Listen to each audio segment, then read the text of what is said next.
দর্শক এই যে লাইটটা, এটা অনেকটাই দামি লাইট, দেখতে পাচ্ছেন রেগুলেটর সিস্টেম।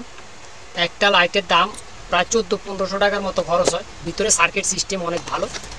তা আমি মূলত এই লাইটটা কি সমস্যা সেটা আজকে দেখবো। এখানে দেখেন এলইডি 33 ওয়াট, এই জায়গাটা একটু ফোকাস করেন, এলইডি 33 ওয়াট দেখতে পাচ্ছেন। তো 33 ওয়াটের আলো দেয় এই লাইটটা, ঠিক আছে। এখন এটার কাজ করবো, এটা সমস্যাটা কি সেটা একটু আমরা দেখব। সবাই সঙ্গে থাকেন।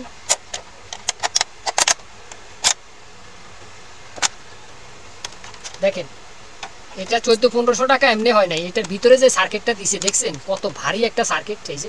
এবং শুধু ব্যাটারি যেটা, এটার দামে আছে অন্তত ম্যাক্সিমাম আপনার 350 টাকা 300 টাকার মতো এই ব্যাটারিটা। তো ব্যাটারিটা মূলত হলো 4 ভোল্ট 3.0 অ্যাম্পিয়ার এইটা। তো এখানে আপনার আমরা এটা আজকে দেখবো যে কি কি সমস্যা, কোথায় আসলে সমস্যাটা। তো সমস্যাটা দেখার জন্য আমি এই যে একটা মোবাইলের ব্যাটারি এরকম সবসময় লাগাই রাখি তার সিস্টেম করে। অনেকে যারা পাওয়ার সাপ্লাই ইউজ করেন তাদের তো যাক ভালো কথা, পাওয়ার সাপ্লাই যাদের নাই তারা এটা ইউজ করবেন। তো এখানে এই যে দেখেন এই ব্যাটারির প্লাস মাইনাস আছে লাল কালো, এটা আগে কোনটা কোন জায়গায় লাগানো আছে আগে ওইটা দেখবেন, তারপরে আপনি পাওয়ার সাপ্লাই প্লাস মাইনাস দিয়ে চেক করতে পারবেন খুব ইজিভাবে। এই পাশেরটা প্লাস, ওই পাশেরটা মাইনাস। আমার এখানে আমি এই যে দেখেন বাতি জ্বলতেছে।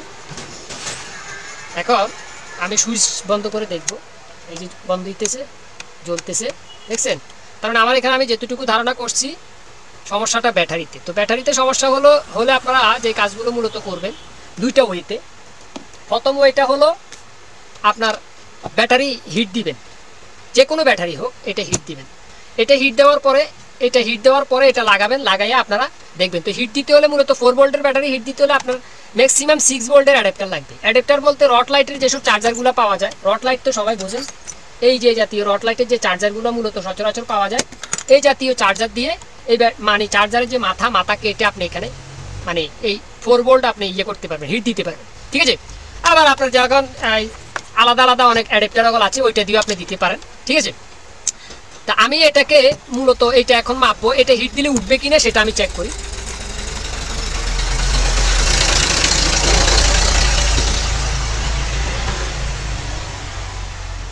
এখানে যেতটুকু বুঝতেছি এটা হিট দিলে উঠবে না, এটা টোটালি ড্যামেজ, ঠিক আছে। এখন এই যে ব্যাটারিটা, এটা তো সচরাচর আপনাদের হাতের কাছে থাকেও না, মার্কেট থেকে খুঁজে আনতে হবে, অনেক সময় পাওয়া নাও যেতে পারে। তো এটার ইজি একটা প্রসেস আছে, যেহেতু আমাদের এখানে 4 ভোল্ট 3.0 অ্যাম্পিয়ার, আমরা এখন 3.0 অ্যাম্পিয়ার বলতে প্রায় 3000 অ্যাম্পিয়ারের কাছাকাছি। তা আমরা একটু আপনাদেরকে দেখাই মোবাইলের ব্যাটারি ইউজ করি, ঠিক আছে। তো মোবাইলে আমি মূলত সচরাচর মোবাইলের ব্যাটারি ইউজ করি। তো এটা যেহেতু 3000 অ্যাম্পিয়ার, আমাকে মোবাইলের ব্যাটারি খুঁজতে হবে সেম টু সেম 4 ভোল্টের উপরে থাকতে হবে এবং কি 3000 অ্যাম্পিয়ারের কাছাকাছি আমার থাকতে হবে, ঠিক আছে। তো এটা আমি চেক করবো। এখানে একটা বিষয় দেখেন, এটা হলো ভোল্ট হলো 3.8 ভোল্ট, আর এখানে হলো আপনার প্রায় 2500 অ্যাম্পিয়ার, ঠিক আছে, এই জায়গায় আছে। তো এটা কম হয়ে যায়, আর একটু ভালো হয়, মানে আরও অ্যাম্পিয়ার বেশিওয়ালা খুঁজতে হবে আমাকে। আমি মোবাইলের ব্যাটারি ইউজ করবো, মোবাইলের ব্যাটারিগুলোতে লাস্টিং করে ভালো, ঠিক আছে। তা আমি এটা হলো ট্যাবের ব্যাটারি, ট্যাব যে ফোনগুলো আছে আমরা ট্যাব বলে বড়, ওই ফোনের ব্যাটারি। এটাতে অলরেডি প্রায় আপনার 3000 প্লাস আছে, ভোল্টও 3.7 চলবে, সমস্যা নেই। আমি এটা দিয়ে এখন চেক করব কি অবস্থা। এটা সরাই ফেলি, আর এটাতে চার্জের ব্যাকআপও ভালো দেবে, কোনো সমস্যা নাই। আপনারা এভাবে ইউজ করতে পারেন, কোনো সমস্যা নাই। আমি সচরাচর এইভাবে কাজ করে দিই, এবং কি কাস্টমারের কোনো কমপ্লেনও আসে না। আর যারা ঘরোয়াভাবে করবেন তাদের জন্য তো আরও বেটার, মানে নিজেরা অনেকে আছে ঘরে বসে বসে এইসব ভিডিও দেখে দেখে কাজ শিখে, তাদের জন্য আরও বেস্ট। তাদের তো আর কমপ্লেন আসার প্রশ্নে, যেহেতু নিজের কাজ। আর অনেকে বলবেন ব্যাটারি লোড নেবে কিনা, তবে ছোট ব্যাটারি দিলে সমস্যা হবে। আমি আবারও বলছি, আমি বড় ট্যাবের ব্যাটারি দিচ্ছি এই জন্যই, যাতে করে ওর আগের ব্যাটারিটার সাথে মোটামুটি ম্যাচ হয়। যেহেতু এটাও প্রায় আপনার 3000 অ্যাম্পিয়ারের মতো, একটু প্লাস আছে, এখানে অ্যাম্পিয়ার একটু বেশি আছে, আবার ভোল্ট একটু কম আছে। ওটা 4 ভোল্ট, এটা 3.7 ভোল্ট, একটু কম ভোল্ট, তো কিন্তু অ্যাম্পিয়ারের দিক দিয়ে বেশি আছে, এই জন্যই মোটামুটি এটা ম্যাচ করবে, কোনো সমস্যা হবে না। আর মূলত এই লাইটের ভিতরে যে সার্কিটটা ইউজ করা হয়েছে, যে এই সার্কিটটা অনেক ভারী সার্কিট। এখানে কিছু আইসি ইউজ করা হয়েছে, এই আইসিগুলো অনেক ভারী, মানে এই সার্কিটটা অটো, ঠিক আছে, মানে বোল্ডে একটু উঠানামা করলেও সমস্যা নাই। সিরিজ লাইনের মতো কাজ করবে। তো আমি এখানে এই যে উপরে যে টার্মিনালটা আছে এখানে আমি এটাকে ঝালাই করব ব্যাটারিটা। প্রথমে প্লাসটা প্লাসের ঘরে দিয়ে দেবেন, অর্থাৎ আগের পুরান ব্যাটারিটা দেখে নেবেন। এই যে পুরান ব্যাটারির প্লাস মাইনাস কোনটা কোথায় ছিল এটা ভালোভাবে দেখে নেবেন, ঠিক আছে। এটা এখানে লাগাই দিলাম, দেখেন আমার বাতি জ্বলছে। এই জায়গায় ফোকাস করেন, এই যে দেখতে পাচ্ছেন। এবার আমি রেগুলেটর ইউজ করব, দেখেন এই যে বন্ধ হয়ে গেছে, জ্বলতেছে। আমি সুইচ দিই, এই যে তিনোটা জ্বলতেছে দেখছেন। এই যে বন্ধ করলাম, আবার জ্বলাইলাম, একদম ফুল আলো। এখানে সুইচ একটা দুইটা দেখছেন, এই একটা জ্বলবে শুধু মাঝখানেরটা, এটা দিলে মাঝখানে সুইচে একটা, এক সুইচে মাঝখানেরটা, আরেক সুইচে দুটোটা আবার রেগুলেটর আছে।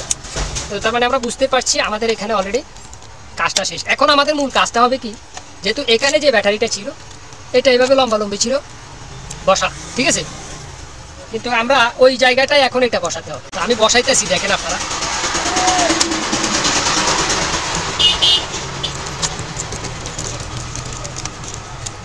এভাবে বসবে না, এখানে এই যে সার্কিটটা এটার উপরে দেওয়া যেতে পারে, কারণ এই গ্যাপটা অনেক বড় গ্যাপ। দেখেন এখানে স্ক্রু, এখানে স্ক্রু, এখানে স্ক্রু, এখানে স্ক্রু।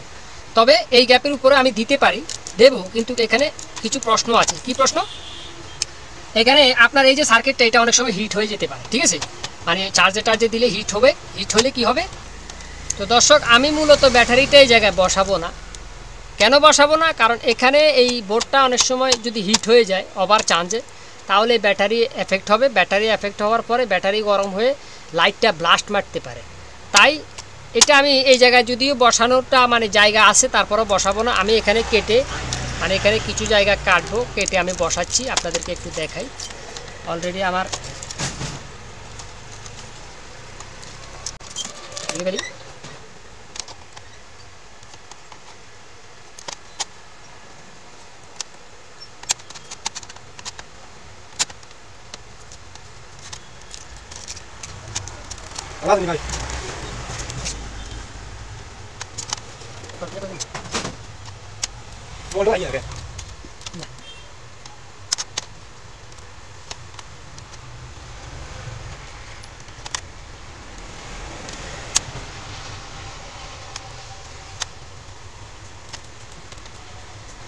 তো দর্শক দেখেন এই জায়গাটা আমি কেটে ফেলছি, তবে এখানে একটু নিচের অংশটা ডিপ মারতেছে। এটা যখন স্ক্রু দেবে ঠিক হয়ে যাবে। আমি আগে এটা ফিটিং করি।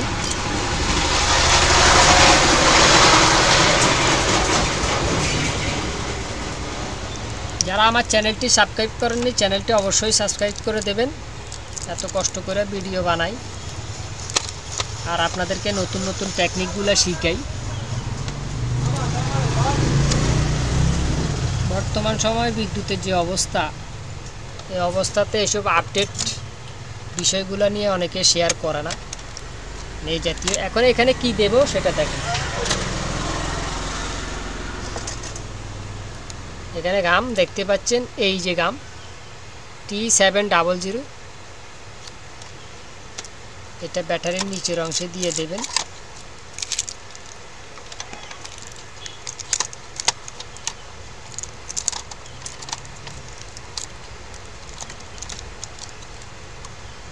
ব্যাটারির তারটা আর একটু বড় দিতে হবে।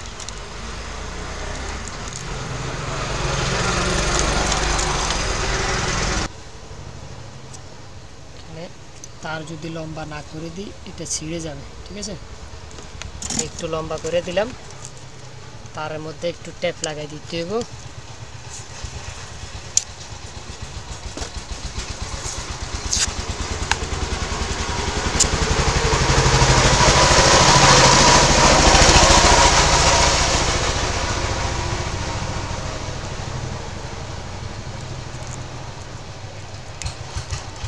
দিলাম,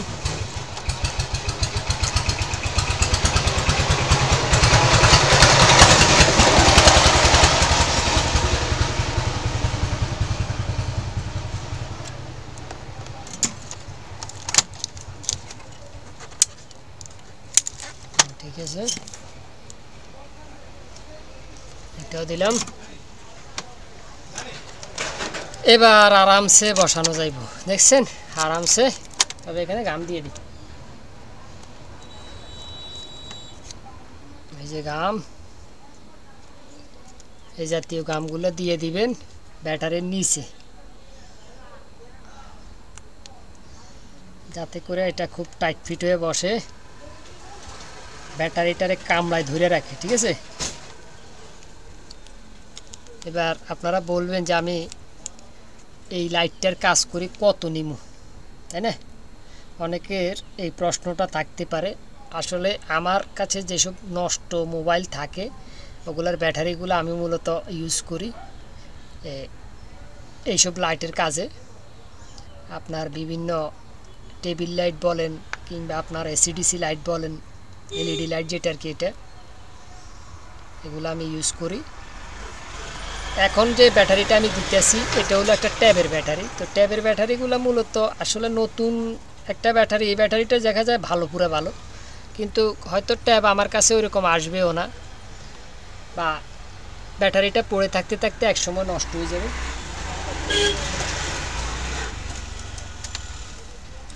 পরবর্তীতে ব্যাটারিটা পুরো অকেজ হয়ে যাবে।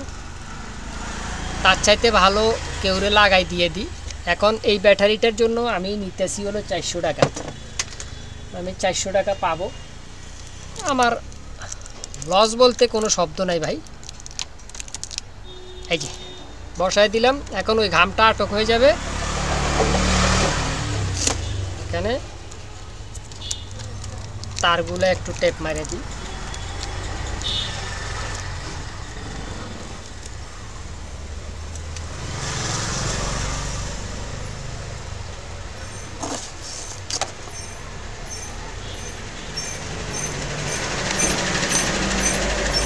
এটা তারগুলো আমি আটক করে দিলাম, ঠিক আছে, যাতে করে কোনো ডিস্টার্ব না হয়।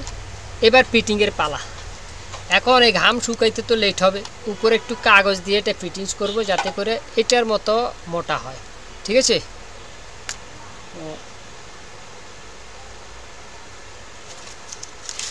আপনারা জাস্ট দেখতে থাকুন, কাজে লাগবে ভাই, এগুলো শিখেন, শিখলেই কাজে দেবে, আউট নলেজ, ঠিক আছে। মোটামুটি কাজ শেষ, কাগজটা দিলাম। এখন এই কাগজটায় চাপি ধরবো, ঠিক আছে। এখানে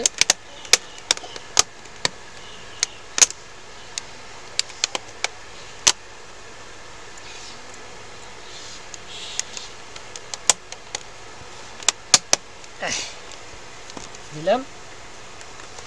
এবার দেখেন, ওকে, মেয়া মেয়া না, দাঁড়ান আরও কাজ আছে দেখাই। এটা হলো তার লাইটের, দিলাম। এই যে বাতিটা, এটা জলে কিনা আমরা চেক করব, দেখতে পাচ্ছেন এটা জলে। আবার দিই, দেখছেন, তার মানে আমাদের এটা পুরাপুরি ওকে। হ্যাঁ, স্ক্রু ফিটিংসের পালা।